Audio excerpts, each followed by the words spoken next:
സൂറത്തുൽ മുൽക്കിന്റെ ആദ്യത്തെ പേജ് ഖുർആനിൽ നിന്ന് മറിച്ച് അടുത്ത പേജിൽ തുടങ്ങുന്ന വരികൾ എന്താണ്?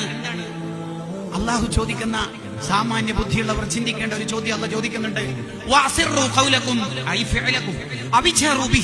നിങ്ങൾ രഹസ്യമായിട്ട് ചെയ്താലും നിങ്ങൾ പരസ്യമായി ചെയ്താലും ഒരു കാര്യം ഞാൻ പറഞ്ഞേക്കാം, ഇന്നഹു അലീമും ബിദാത്തി സുദൂർ. നിങ്ങളുടെ ഹൃദയത്തിന്റെ ഉള്ളിൽ ചിന്തിച്ചത് വരെ എനിക്കറിയാം. രഹസ്യം പരസ്യം അവിടെ ഇരിക്കട്ടെ, നിങ്ങളുടെ ഹൃദയത്തിന്റെ ഉള്ളിൽ ചിന്തിച്ചത് വരെ എനിക്കറിയാം. എന്നിട്ടും അള്ളാഹു ചോദിക്കുക, പറഞ്ഞ മനസ്സിലായില്ലേ? അലാ യഅലമു മൻ ഖലഖ്. രഹസ്യം ഞാനല്ലേ സൃഷ്ടിച്ചത്, എന്നിട്ട് രഹസ്യം എനിക്ക് അറിയില്ലാന്നോ? നീ എന്തിനാ ലൈറ്റ് ഓഫ് ആക്കിയത്, വാതിലടച്ചത്, കുറ്റിയിട്ടത്, ക്ലിയർ ആക്കിയത്, ഡിലീറ്റ് ആക്കിയത്, ലോക്ക് ആക്കിയത്? എന്തിനാ?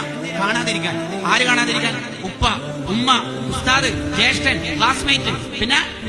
പിന്നെ എന്തിനാ ഇപ്പൊ ഫോൺ ഓഫ് ആക്കിയത്? ഹറാമ് കണ്ടുകൊണ്ടിരിക്കുമ്പോ കാണാതിരിക്കാൻ. അതിന് ഇവിടെ ആരുമില്ലല്ലോ. ജ്യേഷ്ഠന്റെ കുട്ടിയുണ്ട്, എത്ര വയസ്സുണ്ട്? 4 വയസ്സ്.